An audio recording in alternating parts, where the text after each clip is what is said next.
છે વરસાદ બાદ તારાજીના દ્રશ્યો સામે આવી રહ્યા છે। બનાસકાંઠા પંથકમાં અલગ અલગ વિસ્તારોની તારાજીના દ્રશ્યો સામે આવ્યા, ત્યારે વાવમાં પણ પરિસ્થિતિ એવી જ છે, જ્યાં ભાચલી ગામ જાણે કે બેટમાં ફેરવાયું છે। આ ગામની સ્થિતિ અત્યારે દયનીય છે। મહિલા બાળકો દોરડાના સહારે જીવન જીવવા મજબૂર છે। જીવના જોખમે અન્ય વિસ્તારોમાં અવરજવર કરવી પડે છે।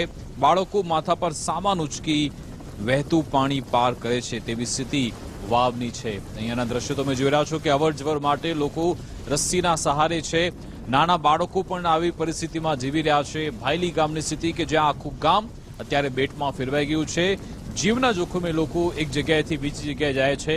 વરસાદે વિરામ તો લીધો છે, પરંતુ હજુ સુધી પાણી ઓસરે નથી। તેના કારણે આ પરિસ્થિતિ ગ્રામજનો જોડાય છે। જોકે અત્યારે ગ્રામજનો સૌ કોઈ એકબીજાની મદદ કરી રહ્યા છે। આ પરિસ્થિતિમાંથી બહાર નીકળવાનો પ્રયત્ન પણ કરી રહ્યા છે।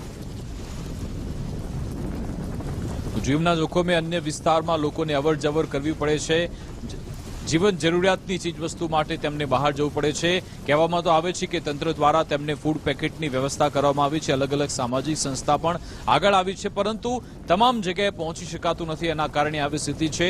એવામાં વાવનું આ ભાયલી ગામ, ત્યાં તમે જુઓ કે રસ્સીની મદદથી લોકો અવરજવર કરી રહ્યા છે।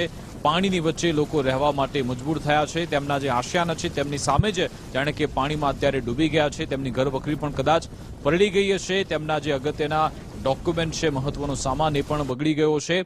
ભાયલી ગામમાં અત્યારે તંત્ર અહીંયા પહોંચે ને તેમને રાહત આપવામાં આવે તે જરૂરી છે। અત્યારે તેમને જીવન જરૂરિયાતની જે પણ ચીજવસ્તુઓ છે, ફૂડ પેકેટની જે સુવિધાઓ છે એ આપવી જરૂરી છે, અને જરૂર પડે તો એમનું અન્યત્ર જગ્યાએ સ્થળાંતર કરવામાં આવે, તેમને સુરક્ષિત જગ્યાએ લઈ જવામાં આવે, એ પણ અત્યારની જરૂરિયાત છે। ભાયલી ગામની આ સ્થિતિ છે, ન માત્ર ભાયલી ગામ પરંતુ વાવ, સુઈગામ, થરાદ, તમામ જગ્યાએ આ દ્રશ્યો છેલ્લા 3 દિવસથી જોવા મળી રહ્યા છે। વરસાદે વિરામ તો લઈ લીધો છે, પરંતુ જે પાણી ભરેલા છે એ ઓસરવાનું નામ લેતા નથી। તેવામાં પાણીનો નિકાલ માટે પણ કોઈ વ્યવસ્થા કરવી જોઈએ। પાણીનો નિકાલ થાય ત્યારબાદ જે કાદવ કિચડનું સામ્રાજ્ય જોવા મળશે, ગંદકી પણ દૂર થાય, એ જરૂરી છે। અમારી સાથે સંવાદદાતા યશપાલ ફોનલાઈન પર જોડાઈ ગયા છે। યશપાલ, ઓવરઓલ આ બનાસકાંઠા વાવમાં કેવી સ્થિતિ છે, કેવી પરિસ્થિતિનો સામનો લોકો કરી રહ્યા છે? જી વિકાસ, ચોક્કસ શકાય કે જે 24 કલાકની અંદર જે વરસાદ જે વરસ્યો હતો તેને લઈને થરાદ, વાવ, સોઈગામની અંદર તારાજી સર્જી છે। તેને લઈને કહી શકાય કે અનેક ગામો છે જે થરાદના હોય, વાવના હોય, સોઈગામના, જે હજી પણ એવા કેટલાક સોઈગામના ગામો છે જ્યાં તંત્ર પણ પહોંચી શક્યું નથી, હજી સંપર્ક થઈ શકતો નથી। એનું કારણ એક જ છે કે જ્યાં નેટવર્ક અને બીજું કે રસ્તાઓ અત્યારે બ્લોક છે। હજી પણ પાણીના વહેણ કેટલાક ગામોની અંદર ચાલુ છે જ્યાં ગામનો સંપર્ક થઈ શકતો નથી। ત્યારે આજે ગુજરાત ફર્સ્ટની ટીમ પહોંચી હતી કહી શકાય કે જે પાટલી ગામની અંદર એ રીતની પરિસ્થિતિ છે।